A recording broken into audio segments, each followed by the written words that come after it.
आगामी बिहार विधानसभा चुनाव 2025 को लेकर सियासी हलचल तेज है। इसी बीच में केंद्रीय मंत्री और हिंदुस्तानी आवाम मोर्चा प्रमुख जीतन राम मांझी ने प्रेस कॉन्फ्रेंस करते हुए एक बड़ा बयान दे दिया है। मांझी ने साफ शब्दों में कहा है कि इस बार उनकी पार्टी का मुख्य लक्ष्य मान्यता प्राप्त दल का दर्जा हासिल करना है। मांझी ने एनडीए नेतृत्व से 15 विधानसभा सीटों की मांग कर डाली है। उन्होंने यह भी कहा कि सभी सीटों पर जीत संभव नहीं होती, इसलिए व्यवहारिक तौर पर पार्टी को इतनी सीटें मिलनी चाहिए।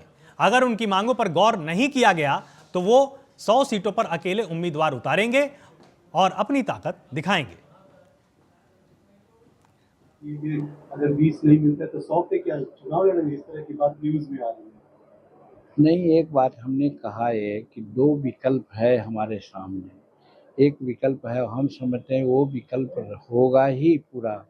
एनडीए के लोग इतना प्रतिष्ठा देते हैं, प्यार देते हैं, हम भी एनडीए के साथ एकदम चट्टान के साथ खड़े हैं। समय पर हम आगे बढ़ कर के काम किया है। ऐसा विश्वास है कि जब हमारी मांग है, हमारी मंशा है, तो वो भी चाहेंगे कि हमारा एनडीए का पार्टनर मजबूत हो। और मजबूत होने के लिए सही है कि मान्यता प्राप्त सीट हमको मिलना चाहिए। इसलिए हमने कहा कि हमको पहला तो यही है कि सीट उतना मान्यता प्राप्त होने लायक सीट मिल जाएगी। और दूसरा विकल्प हमने बताया कि दूसरा विकल्प ये हो सकता है कि हम 100। इसी खबर पर और अधिक अपडेट्स के लिए हमारे साथ चंदन कुमार चंचल विशेष संवाददाता के तौर पर यहां पर जुड़े हुए हैं। तो यहां पर चंदन, आपसे समझना बहुत जरूरी है कि जिस तरह से पहले चिराग पासवान को लेकर अटकलें लगाई जा रही थी कि शायद वो समझौता ना कर पाए, लेकिन अब जिस तरह से जीतन राम मांझी ने एक बड़ी मांग रख दी है, उनकी मांगों को देखकर आपको क्या लगता है कि क्या एनडीए के खेमे में सब कुछ ठीक है?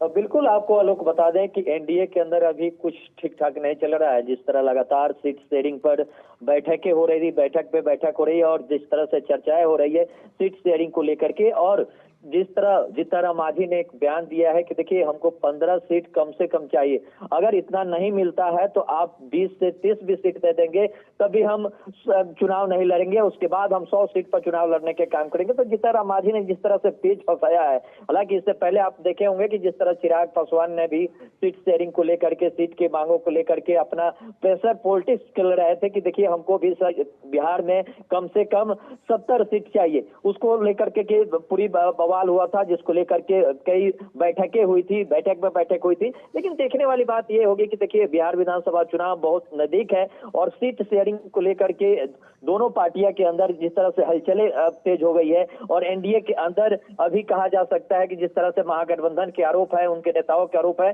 कि देखिए उनके अंदर कोई ठीक ठाक नहीं चल रहा है। जीतन राम मांझी भी नाराज चल रहे हैं और चिराग पासवान भी अपने कर रहे हैं कि देखिए अगर चुनाव में अगर हमको मन मुताबिक सीट नहीं मिलता है तो हम भी 243 सीट पर चुनाव लड़ सकते हैं। तो अभी ये कहा जा सकता है कुल मिलाकर के कि अभी एनडीए के अंदर अभी कुछ ठीक ठाक नहीं चल रहा है। जी बिल्कुल, लेकिन चंदन देखिए, मांझी का ये रंग पहले भी कुछ देखने को मिला था, जिसके चलते इनको इतना बड़ा दर्जा दिया गया, इनको केंद्रीय मंत्रालय दिया गया। उसके बाद भी क्या इस तरह की उम्मीद की जा सकती थी कि सीटों को लेकर भी ये अड़ जाएंगे और ये भी धमकी देने लगेंगे कि अगर मुझे सीटें इतनी नहीं मिलती हैं तो मैं 100 सीटों पर अकेले दम पर चुनाव लड़के दिखाऊंगा?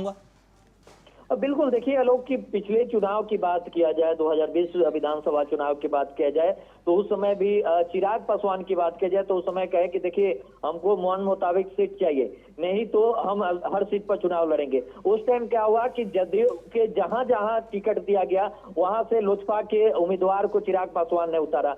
वही प्रेशर पॉलिटिक्स इस बार भी जीतन राम मांझी भी खेलने के काम करें कि देखिए अगर इस तरह के हम प्रेशर पॉलिटिक्स खेलेंगे तो सीट शायद हमको अधिक मिल सकता है। उसी को लेकर के धमकियां भी दे रहे हैं और कह भी रहे हैं कि देखिए हमारे मन मुताबिक सीट नहीं मिलता है तो हम 100 सीट पर चुनाव लड़ सकते हैं। लेकिन वही कहा जाए, सीट शेयरिंग को लेकर के अभी अंदर में कुछ ठीक ठाक नहीं चल रहा है। सब जो छोटे छोटे पार्टियां हैं अपना अपना मांग को रखे हैं कि देखिए बिहार में जातीय समीकरण काफी हावी रहता है, तो वो लोग दिखाने की कोशिश करें कि देखिए हमारे जाति की परसेंटेज इतना है तो उस हिसाब से हमको सीट भी मिलना चाहिए। उसको लेकर जीतन राम मांझी भी दावा कर रहे हैं, उसको लेकर के चिराग पासवान भी दावा कर रहे हैं, उसको लेकर के उपेंद्र कुशवाहा भी दावा कर रहे हैं। तो एनडीए के अंदर जो सीट शेयरिंग को लेकर के और अपने जाति को लेकर के सम्मेलन किया जा रहा है, इससे साफ तौर पर स्पष्ट हो रहा है कि बिहार में सीट शेयरिंग को लेकर के, अधिक सीट को लेकर के प्रेशर पॉलिटिक्स खेलने के काम जो है जीतन राम मांझी भी कर रहे हैं, चिराग पासवान भी कर रहे हैं और उपेंद्र कुशवाहा भी कर रहे हैं एनडीए के अंदर। जी ठीक है, बहुत बहुत शुक्रिया मेरे साथ यहां पर जुड़ने के लिए और ये विस्तार से पूरा अपडेट देने के लिए चंदन।